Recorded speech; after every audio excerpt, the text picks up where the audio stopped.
Zondagmiddag werd de reuzenrace in IJsselstein gehouden. Maar voordat de spectaculaire wedstrijden van start gingen, werd iedereen nog opgewarmd door Proefmar, die nog een klein gaatje in een volle agenda hadden. Dit zien ons momenten, nog niet te laat. En iedereen herkent ze. Hoe is het? Goed. Ja, het is vastelovend, dus dat is altijd heerlijk. Het is ook wel pittig, maar ja, we zijn wel aan het genieten. Wat pittig, hoeveel optredens hebben jullie? We tellen dan vanaf donderdag zijn het er denk ik 4 of 35. Het hele vastelovend zeg maar. En vandaag doen we er 7. Ja. Hoe is het met de stem? Want die heeft wel wat te lijden, hè? Ja, die had wel wat te lijden. Er zit een mooie vastelovensrandje op nou, maar nee, ik ben denk ik de omstandigheden best wel tevreden. Meestal de laatste 2 op een dag die beginnen heel pittig te worden, maar nu is het weer wat hersteld naar de avond. Maar ja, inderdaad.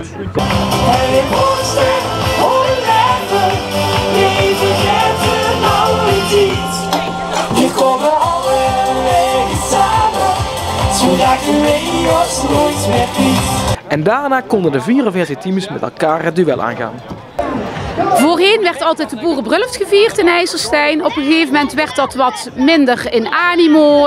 Heeft de Peelreus zitten bedenken van, goh, wat kunnen we dan anders doen? Zijn er alternatieven? En toen is dit eigenlijk ontstaan. Heeft een beetje een aanloopperiode gehad. En toen hebben ze gedacht om op zondagmiddag dit te organiseren. Omdat ze heel graag toch ook iets voor de jeugd willen doen, waar de jeugd iets aan heeft.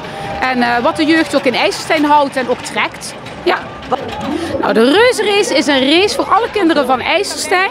Vanaf de basisschoolleeftijd, dus ze moeten wel een jaar of 4 zijn. En dan mogen ze op zondagmiddag lekker komen racen, voorafgaand aan het reuzenbal wat daarna hier nog gevierd wordt. Het is een leuke buitenactiviteit waar eigenlijk iedereen aan mee kan doen. De reuzenracecommissie zorgt altijd voor een voertuig waar ze in kunnen plaatsnemen. En dan wordt er geraced. Dit jaar racen we met hele mooie racewagens die we hebben gemaakt. We maken er ook echt een competitie van, want ze racen met z'n tweeën tegen elkaar.